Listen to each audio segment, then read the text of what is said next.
Hey, government students. Today we're talking congressional elections. Yes, the process by which we, the people, elect and nominate our members of Congress to serve as our representatives in our nation's legislative body known as Congress. So, yes, if you want to work here, the fancy Capitol building in Washington, D.C., and make the laws of our country, then you need to know the rules.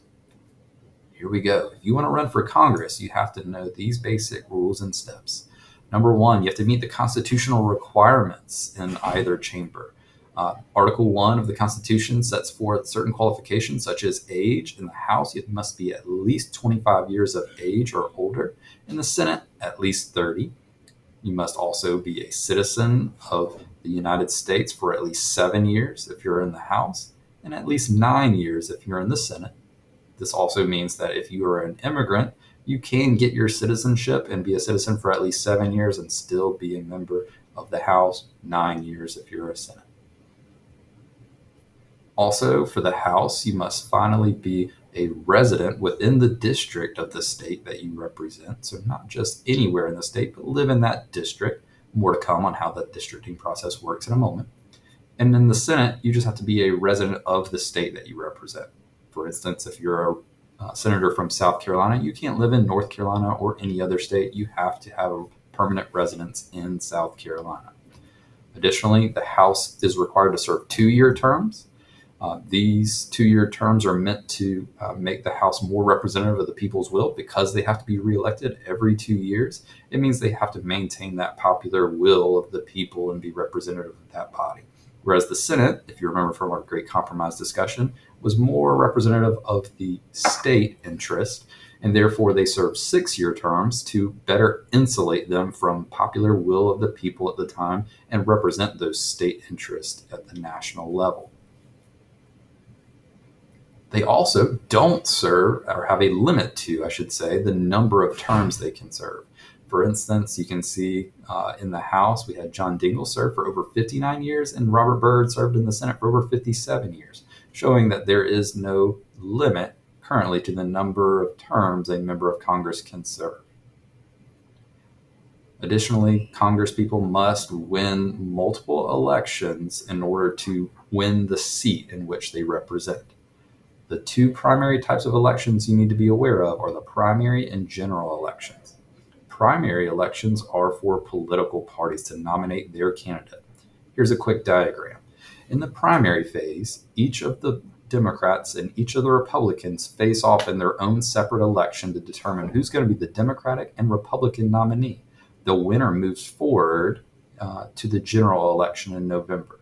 The primary process usually occurs in the summer beforehand.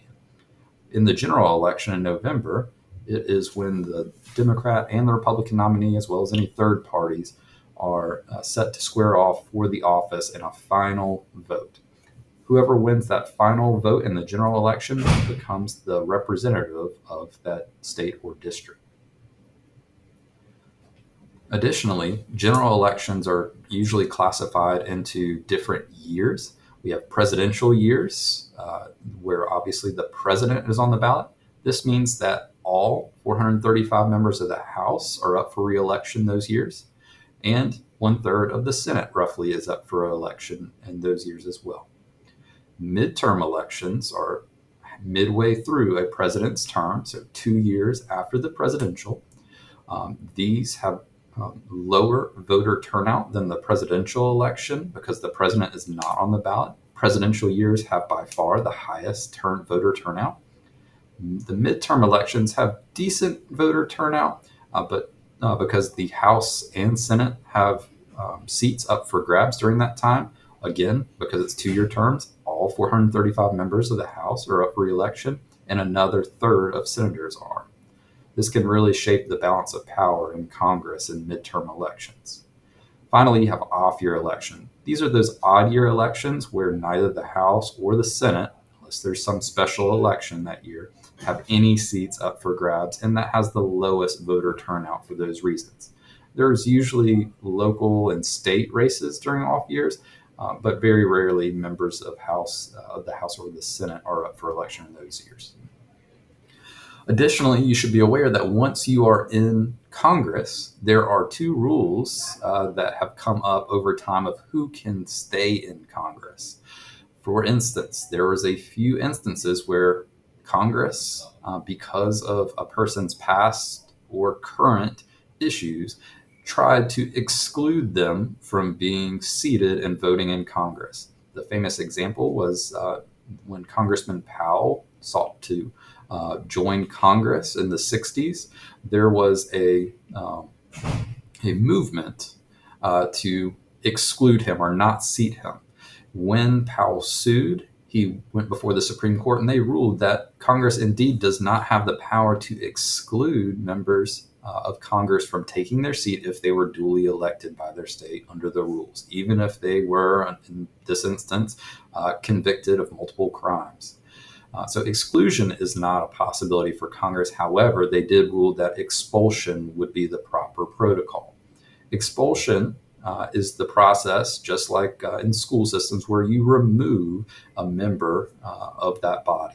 Right? So just like a student might be expelled, a member of Congress would be expelled, and the process is through Article 1, Section 5, that says through a 2/3 vote of that body, they can be expelled or removed from office.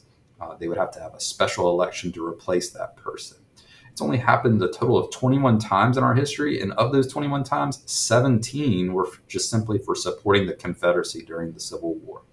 A more recent example would be George Santos, convicted of multiple crimes and ranging from many moral and political and economic issues that he was dealing with. Lost favor within both parties, and to uphold the reputation of Congress, was put up for a vote for expulsion and received the necessary 2/3 margin and was the latest member of Congress ever to be expelled. All right, so Congress has a few differences that we need to be aware of, especially in the House and the Senate side. Let's talk about something called congressional districting. So the House and Senate vary in terms of how they choose their representatives. Because the Senate is based on equal representation, every state gets 2 members of the Senate. They vote as a state as a whole, or what we call at large. So every member of that state votes for their senators. However, the House, being proportional representation based on population, has to be divided in districts. And there's a specific process by which we need to know members of the House are separated into districts. Starting with the Senate, because they're equal, they also divide them up into 3 classes or 3 distinct bodies. They want the Senate to be a knowledgeable, well-functioning, and always present group. And so they don't want, unlike the House, all members to come up for re-election at one time. They want to be a continuous body that shows leadership and has the expertise to continue on in the legislative process and show guidance for newer members. Therefore, they divide them into 3 terms. So the 6-year terms is devoted into 3 classes. Every 2 years, 1/3 of senators get re-elected. In 2024, for instance, there's 1/3 up for grabs, another third in 2026, and then the last third in 2028. That means that in 2030, that same class in 2024, because that's the end of their 6-year term, will have to go and be re-elected again. Here are our current senators for the state of South Carolina: Lindsey Graham, who's up for re-election next in 2026, and Tim Scott in 2028. The House side is separated into districts. In South Carolina, based on our population and representation in the rest of the country, we have 7 districts we have to divide our state into based on equal populated districts. And here are 7 representatives that represent those 7 districts: Nancy Mace, Joe Wilson, Jeff Duncan, Will Timmons, Ralph Norman, James Clyburn, and Russell Fry. Now, how do we get to the number 7? We have to do a couple of things to go from this map over here on the left with the United States to the one you see here in the individual districts within a state. So let's start the process. So step one of the districting process is a process known as reapportionment. Reapportionment is how we delegate how many representatives a state has in Congress and specifically in the House. So this is based upon two things. One, the census. Constitutionally, it is required that the United States government take a census or count of the people every 10 years. Because of the changing populations and growth and people moving in and out, we need to reassess where people live to ensure the House is truly still proportional. So every 10 years, we have a census. The latest one was in 2020. The next will be in 2030.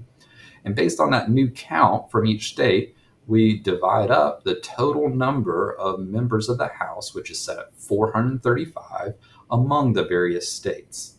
This is proportional to the total population of the United States. That number, 435, was set by Congress in 1932, but is not constitutionally required. It is a set number currently, but it could be changed if they amended that law. Many people call for amendments to this law because of the growing number of people in our country. Right? So you'll notice that the more populated states have more representatives in government, and every 10 years the number changes. Some states stay the same, of course, some states gain, and some states lose, as you can see here in the map. Right? Take a look at this chart that shows the number of representatives, number of people a representative would represent as it changes over time. Right? In the beginning, you see about 30,000 to 40,000 people per representative, and today we're actually looking at a total of 700, and based on most recent numbers, a little over 750,000 people per representative. That's much higher than many other democracies in the times that we have today. And so many people are calling for adjusting that number, raising the number of members in the House to try to be more representative of the people. All right, step two would be redistricting. So now that we have the new census count and we've reapportioned all the states, South Carolina was given in the latest census 7 representatives again in the reapportionment. Now it's time to redistrict. Redistricting is where you take the number of representatives your state was given and redraw those district lines to meet those goals and requirements. First of all, you need to know that the state legislature, as in the state house, or more specifically, the people that work within the state house, known as the General Assembly, are in charge of redrawing these maps. When they draw it, they have to meet these basic requirements. Number one, they have to be contiguous, as in they all have to touch. There cannot be one part of a district on the coast and one part of a district in the upstate and they don't touch. Next, they have to be equal in population, right? There's a range, but in a couple of court cases, it was determined that they need to be roughly equal in population.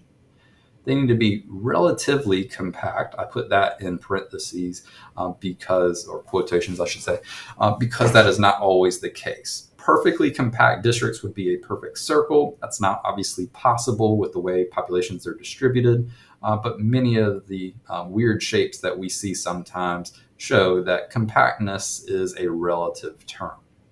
And then finally, we also look to preserve communities, right? Like-minded people should vote in the same districts when possible. Sometimes that's not possible to meet the other requirements, such as equal populations, etc. But for the most part, we try to keep counties and cities together. Ultimately, it creates a map that looks like this. Right? And each one of these districts in the different colors have equal populations and one representative in the House per district. Only the members, as in the citizens of that district, can vote for their member of the House. For instance, we here in Blythewood live in District 2. And so in District 2, you can only vote for the member up for election in District 2. You can't vote in District 3, 4, 5, 6, or any of the others. And so in this way, it is representative of the people in that district, not of the entire state. And so that's why it varies oftentimes in the House versus the Senate.